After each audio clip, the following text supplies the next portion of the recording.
Welcome back to the Place We Find Ourselves podcast, coming to you from the absolutely gorgeous city of Fort Collins, Colorado. I'm Adam Young, and today we're going to look at how your attachment style affects the way you relate to other people. This is episode 7. Thanks for listening.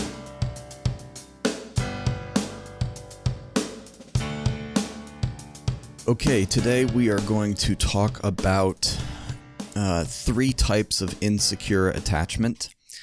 So we're continuing our dialogue about attachment, and we're going to get into the various ways when you develop an insecure attachment, the various ways that you experience that and what that's like. But first, a brief review on attachment. Remember, attachment refers to the manner in which you connect with other people, particularly your parents, the people that you are closest to. It's the emotional bond that you develop with these people. And it's important to understand that attachment is a biological drive. We are hardwired to attach to other people in order to survive. And so when we perceive threat or danger, we are hardwired to seek protection from someone who we know is always there for us and who truly knows us. We are hardwired to go to them, to be close to them, to maintain proximity to them, because it gives us a feeling, hopefully, of safety. But as we'll see, with insecure attachment, the safety is not always there. So there are 4 categories of attachment. There is a secure attachment, and then there are 3 categories of insecure attachment. And we are going to talk about those 3 categories today. They are avoidant attachment, ambivalent attachment, and disorganized attachment. And these attachment categories stay consistent across a lifetime, generally speaking. In other words, when you identify the attachment style of a 1-year-old, they have done tons of research that if you then look at their attachment style as a 19-year-old, it is the same. And so, obviously, I wouldn't be doing this podcast if I didn't think you could learn how to relate as a securely attached person, even if you had an insecure attachment style. So change, growth, healing, these things are possible even in something as deeply wired as an attachment style, as a way of relating to people interpersonally. One of the reasons that these attachment styles become so ingrained in us is because attachment has a profound influence on the development of your brain. In other words, you learn how to attach to your primary caregiver during the first year of your life. And during that first year of your life, your total brain volume is increasing by 100%. And the volume of the limbic portion of your brain is increasing by 130%. In other words, your brain is learning a massive amount about how the world operates, and it is configuring itself based on what it has learned in that first year of life. Okay, let's talk about these 3 categories of insecure attachment, and we'll begin with what's called avoidant attachment. Another way of thinking about this is this category is it is people who become avoidant of attaching. So why might this happen? Well, when you are an infant and a young child, and your caregiver is often unavailable to you, or dismissive of you, or rejecting of you, then you will develop an avoidant attachment. In other words, you will begin to avoid attaching to them. Why? Because every time you make a bid for connection, every time you move toward that primary caretaker looking for care, comfort, kindness, help, the person is either unavailable to you or dismissive of you. And so it becomes too painful to bring the longings of your heart to that person, looking for closeness, looking for emotional connection, when that need is never met. Remember, attachment is about feeling like your caregiver is there for you and responsive to you when you are feeling distressed, when you're feeling afraid or sad or mad. And in the case of avoidant attachment, when you become distressed, your caregiver does not provide sufficient comfort, care, and connection.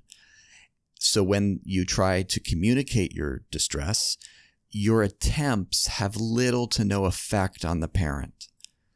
And as a result, what you learn is that you have to calm yourself. You have to regulate your own fear, sadness, anger. You have to regulate the chaos or turmoil or dysregulation inside your body. You have to learn how to regulate your own distressed emotions. When your needs are frequently unmet, you come to believe that communication of those needs will have no influence on your caregiver. And so an avoidantly attached child reasons that it is easier to try to regulate her own anxiety than to seek comfort from her unavailable or unresponsive caregiver. And the reasoning makes sense. It goes like this. Mom is either not going to understand me, or worse, she's going to dismiss me. And so I guess I'm on my own. The child's decision to go it alone, the decision to begin to become self-reliant, is really a desperate attempt to avoid further evidence that no one is there for him or her. The thinking is this: if I don't ask for help, then they can't dismiss me. Because remember, from an attachment perspective, nothing is more frightening than realizing that your parent is not there for you, not attuned to you, not responsive to you. And so when you have a dismissive caretaker, what you learn is that it is fruitless, it is pointless to rely upon others to meet your needs. You have this sense that your needs and wants rarely seem to matter to your mother. And so you soon stop trying to even express those needs and wants. And this is critical, because as an adult, and we'll get in a minute, we'll talk about what it's like as an adult with this attachment style, but here's a preview. You will have a sense of, I didn't really try to express my needs and wants to my parents. I kept to myself. I never really gave them the option. Well, I implore you, that's because you learned at a very young age that it was pointless to bring your needs and wants to your caretaker, and it was utterly painful to do so repeatedly and have them unmet. And so you stopped bringing your needs and wants to your caretaker. And you, over time, became self-reliant and developed a view of yourself as independent and strong. Because, after all, you don't really need anyone.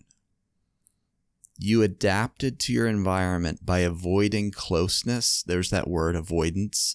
By avoiding closeness and avoiding emotional connection to your mother, to your father. And you began to avoid attaching because it was simply too painful to hope that your caregiver would suddenly become available, accepting, responsive, engaged with you. And so you tried to numb your desire for deep emotional connection. But remember, we are created in the image of a triune God. At our core, we are highly relational creatures. We are built for deep emotional connection with others. And so to attempt to numb your desire for emotional connection, which was your only option, was immensely painful and contrary to who you are created to be. But nevertheless, you had no choice but to shut down, to the degree possible, your longing for attachment. And as you grow up into elementary school age, middle school age, you have this sense that there's no internal intention on the part of my caregiver to really know me, to know my heart. You didn't have a sense that your parents wanted to understand that internal sea inside all of us that fills us with feelings and hopes and dreams and desires and longings. That internal sea of emotion and dreams and hopes was never attended to or drawn out or pursued by your parents. This is how neuroscientist Kurt Thompson puts it. He says, we can grow up in homes in which the food finds the table, the money finds the college funds, and the family even finds the church each Sunday. But somehow our hearts remain undiscovered by the two people we most need to know us, our parents. You needed your heart to be discovered by and pursued by your parents. But since you learned that what you want and what you hope for and what you long for didn't seem to matter to your caregivers, you over time became disconnected from that internal sea inside of you. You became disconnected from your desires. You failed to develop a robust sense of your hopes and your dreams and your longings. Why? Because it was simply too painful to hold on to those longings when they were unmet and unresponded to. And so you were forced to become detached from them. Similarly, you became disconnected to some degree from your emotions. So mothers of avoidant children are often disconnected from their own emotions. And the dilemma with this is that the way a child develops a rich inner emotional world is through emotional exchanges with their mother and with their father. But if mom and dad do not have a rich inner emotional life, then the child cannot develop one either. You cannot develop a robust inner emotional world, a rich, full-bodied heart, when the environment in which that heart is growing and developing is emotionally impoverished. And so if in your home, your mom and dad did not have a deep connection to their own hearts, to their own emotions, to their own desires, then there was no way for that to be mirrored to you, and there was no habitat for your heart to similarly develop a rich, robust emotional life. Now, how do you know if you're avoidantly attached? Well, as avoidantly attached children mature into adulthood, they will tend to be characterized by the following things. They will feel more comfortable with distance and separateness. So avoidantly attached adults understandably minimize the importance of interpersonal relationships, and particularly the importance of communicating on an emotional level.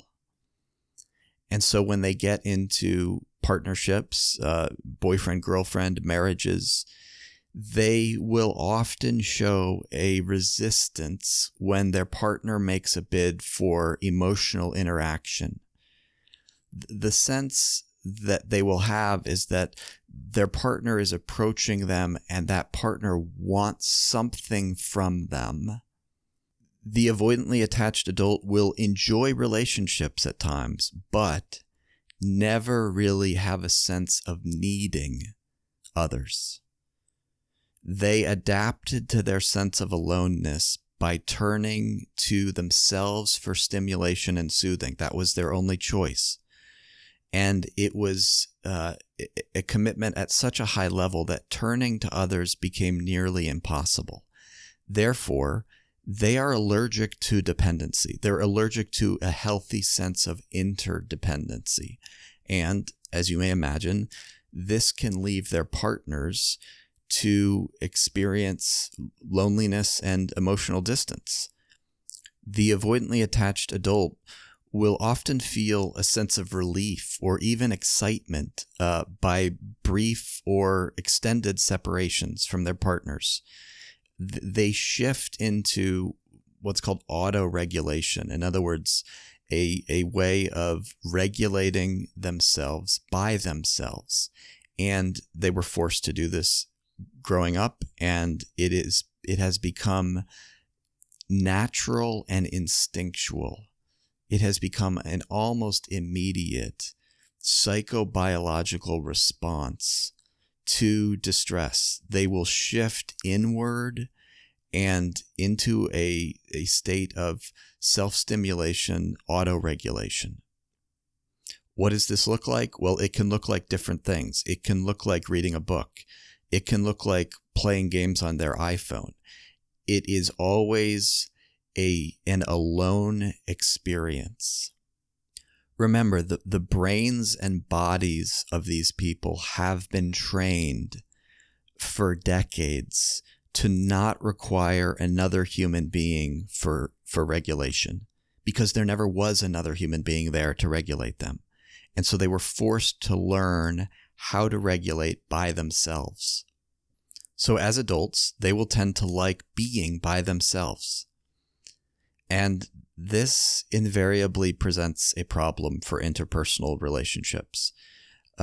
Because, for example, whenever the alone kind of self-regulating state of an avoidantly attached partner is interrupted by the approach of their spouse, by their boyfriend or girlfriend, the avoidantly attached person will feel like their partner is being intrusive, because they will have this sense of, my partner is intruding on my alone time, my quiet space. And this is a big deal, because that's how they regulate, is by being alone. It's important to understand that the avoidantly attached adult, when they reject their partner's approach, it's not to be cruel. It's not even antisocial. The avoidant partner is simply trying to stay regulated, which is what we all have to do. And the result of this tendency towards self-regulation, towards aloneness, is that avoidantly attached adults require little interaction, and they cause little interpersonal stress. And as a result, these adults will tend not to be open to the emotional experiences of others. They will focus on the cerebral, on the analytical, on the left brain, so that they can avoid the pain and the longing of missed emotional connections with others, which is a right brain experience. They need to stay safe and secure in the cognitive, cerebral left brain, so that they can stay out of that portion of their right brain that is always longing for connection. And as a result of this left brain preference, they have a decreased access to and awareness of their own emotions and their own longings. Avoidantly attached adults will often feel needed by their partners and close friends, but rarely will they feel wanted. And that is an important dilemma for an avoidantly attached adult. They will have this sense that the other person needs me, but does not really want me. So true mutuality, true interdependence, this is a foreign concept to an avoidantly attached adult, because they believe in their core that they are only needed and never really wanted. a few more ways that you can self-identify as avoidantly attached. If you are an adult with avoidant attachment, you will often recall facts about your life. As you look back on your story, you will recall events, you will recall facts such as, where you lived, where you went to school, the make and model of your first car. But you will tend to have difficulty recalling any memories of family experiences where there was authentic emotional engagement. You will have very few memories of having heart-to-heart talks with your mom on your bed at night after a hard day at school. You will have very few memories of being in your car with your dad, driving to a sporting event or a dance rehearsal and having an emotionally engaged conversation where you knew that your dad really wanted to know how you were and what was going on inside of you. So you will have memories, but they will primarily be of events and facts rather than of emotionally engaging experiences. You will also tend to idealize your parents. It will be very difficult for you to have the thought, to entertain the thought that your parents were not really good parents. Why? Because it is simply too painful to connect with how massively hurtful it was for your need for emotional connection to be unmet for so long. You have learned how to distance yourself from your longings for connection with your mom and dad. Another indicator that you may be avoidantly attached is you will insist that the past has little to no influence on your present life. Avoidantly attached adults will often have a stance of, what's the point of looking at the past? Okay, maybe my past wasn't the best. Maybe my childhood wasn't the best, but that doesn't really matter. It doesn't have any effect on how I'm living in the present. If you have that sense inside, there's a good chance that you are avoidantly attached. You will tend to believe that your family life has had little to no effect on how you developed. But here's the obvious dilemma and incoherence in that. How can you know that your family experiences had no impact on you if you can't recall relationally based family experiences? If all your memories are of events and facts rather than relational interactions, either good or bad, with your parents, then how can you know that those experiences had little to no effect on you? It's an example of narrative incoherence. It just doesn't make sense. You can't hold the position that your family had no effect on you if you don't have memories of interactions with your mom, with your dad. Okay, that's avoidant attachment. Next category, ambivalent attachment. A child will develop an ambivalent attachment when she experiences her primary caregiver as inconsistent and at times intrusive. In other words, when you became distressed, your caregiver may or may not provide soothing and comfort. Your mom may be there for you. She was there for you at times. And at other times, she was not.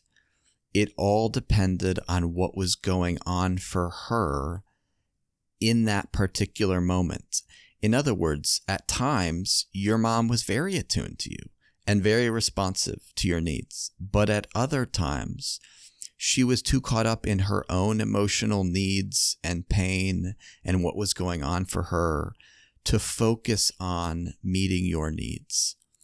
And as a result, you learned as an infant, as a young child, that you couldn't depend upon your mom to be attuned and responsive to you. You never knew what to expect. Imagine yourself as a 6-month-old in the crib, crying because you needed to be fed or you needed to be soothed. You needed your mom. And your mom comes down the hallway and walks past your door or to your door, and she looks in and she sees you in distress, and she comes in and she comforts you and she holds you and she soothes you and she gives you what you need. But then later that day or the next day, when the same thing is happening, she comes to your door, but she is too anxious and upset about something going on in her world that she cannot bear to engage with you. And so she walks by your door. What's going to happen to you in that crib? You are going to develop a sense of anxiety and uncertainty about whether you can depend on your mom or not. And it creates a sense that other people can't be relied upon to meet your needs.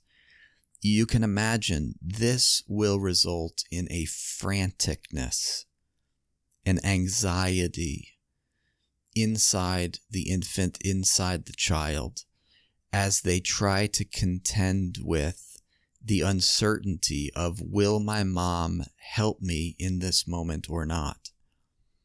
Now, as an adult, reflecting back on that illustration, you may feel like, it's not that big a deal if mom couldn't come in and calm the child in that moment. Well, as an adult, it may not be a big deal because you have learned to self-regulate at some level, but an infant has no ability to calm themselves when they are anxious and frantic and distressed. And so for an infant, for mom to come to the door and not attend to the child, for an infant, that is terror. Here's what happens inside the infant, inside the child's heart and brain. They will become hyper-focused on their mother. They will begin to develop the capacity to be exquisitely attuned to mom's emotional state so that they can somehow get mom's responsiveness, mom's engagement. So there is a flip-flop of the primacy of attunement. In other words, the infant, the child, becomes very attuned to mom rather than mom being very attuned to the child. The relationship becomes primarily one in which the child is responding to the parent's needs rather than the reverse. This pattern of attachment essentially says, I'm not sure whether my father will be able to meet my needs, at least in any reliable way. Sometimes he can, and sometimes he can't. Which will it be this time? Such anxiety creates a sense of uncertainty that others just can't be relied upon to meet your needs. Now, you may remember that I used the word intrusive at the beginning of the definition of an ambivalently attached child. Here's what I mean. An ambivalently attached child will be required to meet the needs of the mother, of the father in some way. In other words, the parent, it's not merely a matter of the parent not being there for the child, but in addition to this, the parent trains the child to become hyper-focused on meeting the needs of the parent. So, for example, imagine that your mother was, a young mom and was very anxious because she didn't know how to calm and care for and soothe her infant. An ambivalently attached child learns that they need to attend to and be responsive to and be aware of the inner emotional state of their mother and or father. So as they grow up into adolescence and into adulthood, they will tend to have great difficulty regulating their anxiety. They will often experience intense emotions, and they will often feel frantic inside as they struggle to find relief from their anxiety. When they are in distress, they will often, as adults, talk fast and talk erratically. They don't know how to edit what they're saying. Their speech is often hard to follow. It's overly emotional. It will appear exaggerated to their partner. Why? Because they know at a bodily based level, they know that unless they dramatically express themselves and express their pain, it is highly unlikely that the other person will respond to them. They are plagued by a deep-seated fear that they are going to be rejected or abandoned, not engaged with, not taken seriously. And so it makes it very difficult to trust anyone. And what this leads to is a habitual seeking of closeness to their partner. And their partner, of course, is going to experience this as clinginess. The ambivalently attached adult is going to be constantly asking for proof that they are loved. Are you really there for me? Are you? Show me. Now show me again. Now show me again. Because I know deep in the core of my being that you're not really there for me. That's the experience of an ambivalently attached adult. And so they're always watching for relational disruptions, and anytime there's conflict and there is disconnection from their partner, the ambivalently attached adult is going to have a deep need for resolution and resolution quickly. There's a sense of urgency for connection, and ironically, that will often push others away. And it will create a self-reinforcing feedback loop that other people are just not dependable. And so here's the tragedy.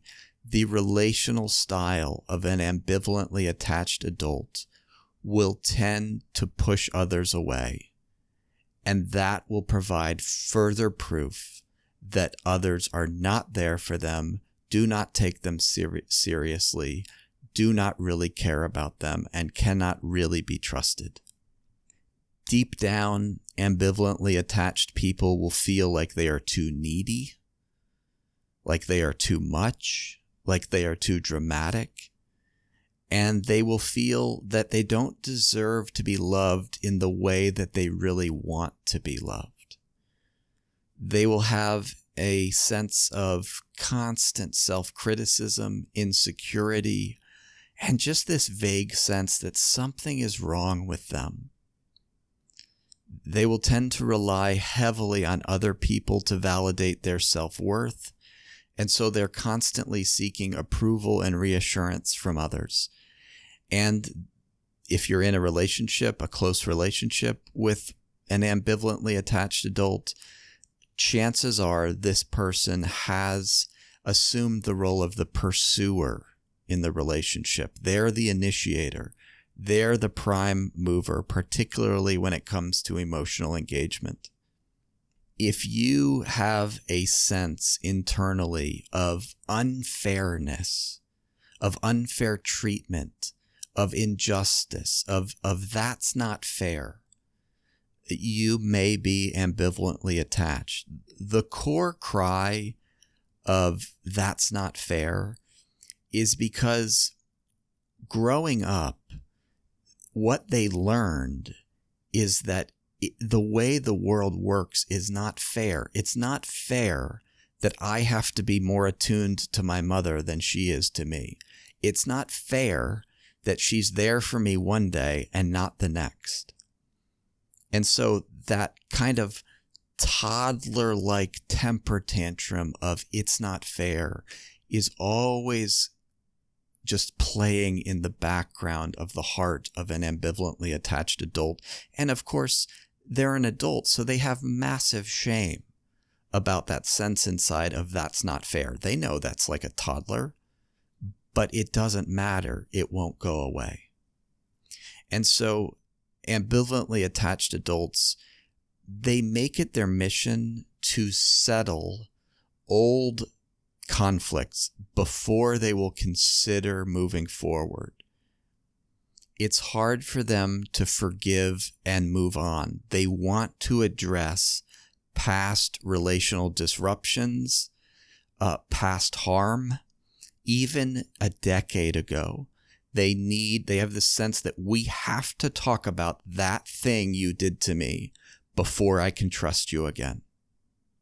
They anticipate relationship failure. They're wired for this.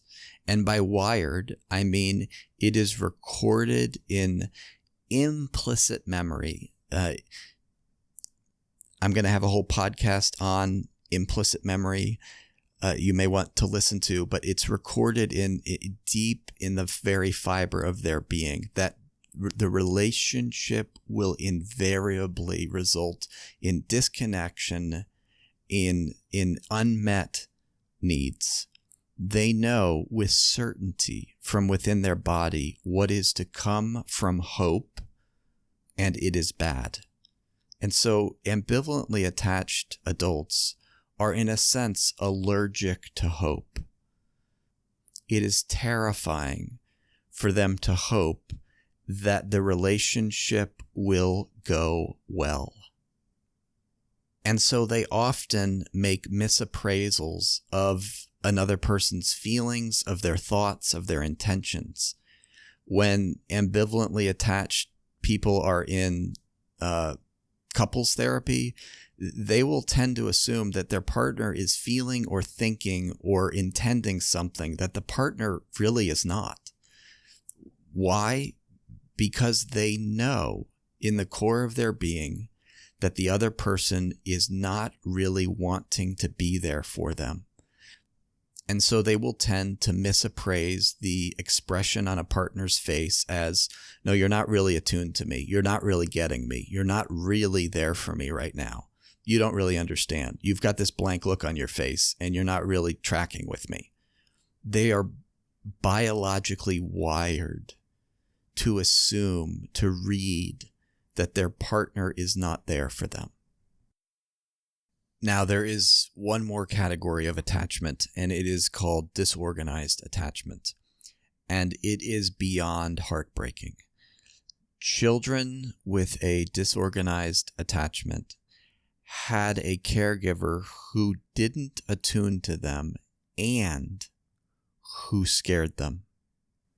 They developed a biological paradox because our brains are wired to have an innate drive to move toward our mother when we are distressed.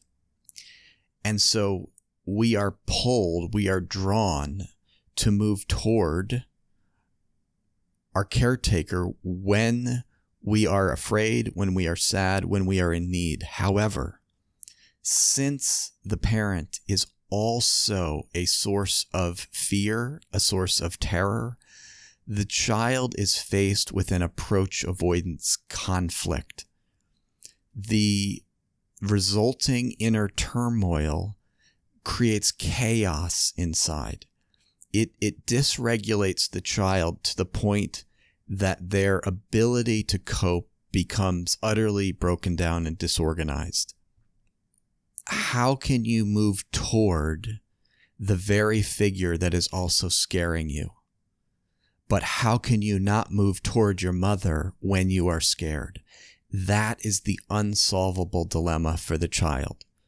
And there is no solution for this child to the paradox that your parent, who is your source of safety, is also a source of terror. Here's how neuroscientist Dan Siegel puts it. He says, disorganized attachment results when frightening or abusive parental behavior places infants in an irresolvable conflict. The desire to move toward the caregiver and flee the source of fear when they're one and the same person. This, and here's the key thing, this activates two brain circuits simultaneously. The attachment circuitry screams out, go to my attachment figure for protection, go to mom for safety.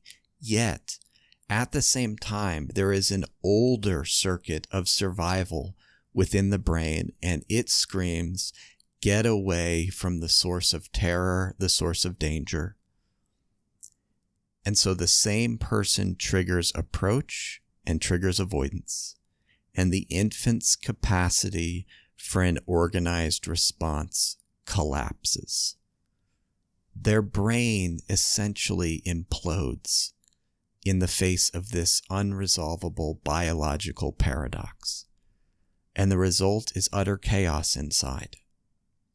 Another neuroscientist that has done a lot of work with trauma and disorganized attachment is named Bessel van der Kolk, and he read about the research after 9/11.